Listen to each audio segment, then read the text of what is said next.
That's right, ladies and gentlemen, she's back.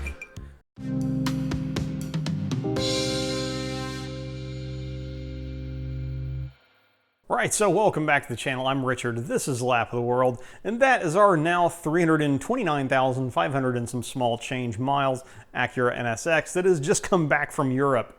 It arrived back on the boat. So bringing you guys into the real timeline here for just a second. I know we've been behind on production, but so the car arrived back in the US on August the 20th. We were able to pick it up on the 22nd and had it driven back to Knoxville on the 23rd. We drove it back to Knoxville on the 23rd from New York. That was after putting 2,500 miles on it in Europe and then driving 400 or so miles from Knoxville down to Savannah to send it over there in the first place. So we are now in the phase of turning it around to then put another 5,000 miles on it, going out to NSXPO 2025, which is in Seattle this year. So Knoxville to Seattle and back, about 5,000 miles, plus whatever sort of recreational driving around we do while we're out there as part of the event and the track day. And so we've gotten Liz's car situated. She took it on a test drive earlier today. It's good to go. Now we got to take care of this car. Now, other than the usual stuff, just kind of checking the tires, doing an oil change, air filter, look at the wheels for cracks, things like that, the usual stuff you do to a car pre-road trip. The one oddball thing we're going to be doing is replacing the rear brake calipers. Now, if you've been following our European shenanigans, you'll remember that we cracked both rear rotors in the same event at Spa-Francorchamps. We were able to, I was able to swap one in the parking lot and get out and do the last couple of sessions. But after the last session, as we were pulling out of the parking lot and then to head back into Spa proper from Francorchamps, I noticed that the unfortunately very distinct pedal feel of another cracked rotor, which ended up being the other rear. Now, I expect periodically to crack rotors on this car. Just the rotors are small heat sinks, and they go through a lot of heat cycles in the course of doing track stuff. What was weird is cracking them both at the same event. Usually it's kind of random. And the other odd thing was that these rotors, this set of rotors, or rather, not that are on there now, obviously, but the set of rotors that it went over with, they were not brand new at the time. Coulda, woulda, shoulda, maybe.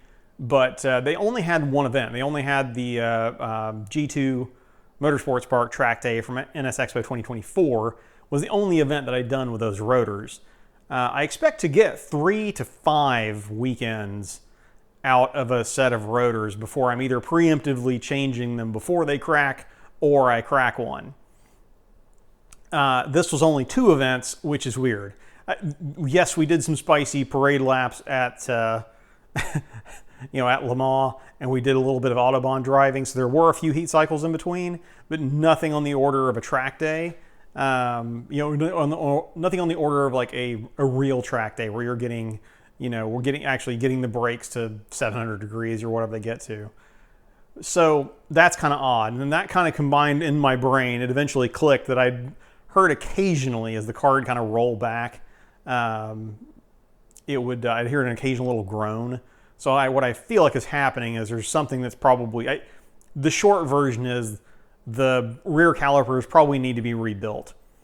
But I don't have time to rebuild them because, again, today is the 27th, which is as I'm filming this, which is a Wednesday. And then I've got Thursday through Sunday to do anything I need to do. Then we got drug away on a work trip. We might get a little content out of that, TBD. But nonetheless, I won't be near the car to touch the car for a week.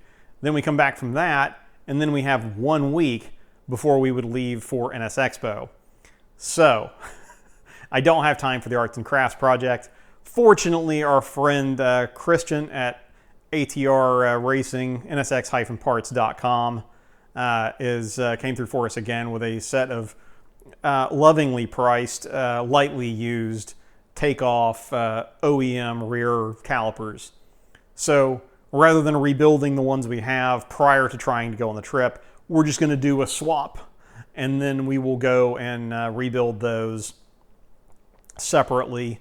Maybe we'll bring you along for that one, because I think I've seen people do the front calipers, front caliper rebuild. The rear calipers are a little more involved, so I don't think I've seen anybody tackle that. So we might do that in the off season.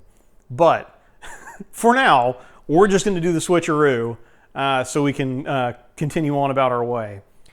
Now, we're not going to take you on really, this isn't going to be too much of a how-to video. It's more of a, I don't know, it's an update, and kind of in lieu of our Friday coffee that we've been skipping out on, because I've been absolutely thrashing between getting Liz's car sorted and ready to go, and now getting this car sorted and ready to go to NSXPO in kind of that compressed time. But that's where we're at. So, yeah, I don't know what actually would be going on with those, with the calipers that would cause them to, you know, rub or perhaps bind a little bit, you know, on the release. Because the car always had, it's kind of always done this, where if I go to like maximum brake, so like coming into a very fast braking zone, and I'm going maximum full pedal before I'm blending it out to turn in, it'll kind of always give me a little bit of a just a little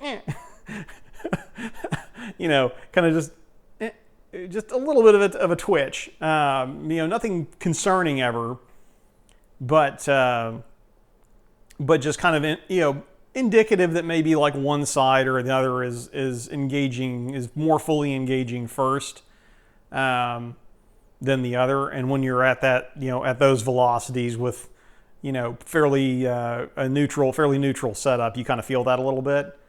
So yeah, I don't completely know what's going on there, but I suspect I'll find out when we get around to rebuilding them. But for now, we're just going to go with the replacements and move on with our life. But maybe we'll film a little bit of what we're doing there, and then we'll pick you guys up for a little bit of a closing arguments here. In lieu of another ramble to the camera, while 2025 Richard works on removing a brake caliper, 2026 Richard will apologize for being fully 6 months adrift on editing and publishing videos.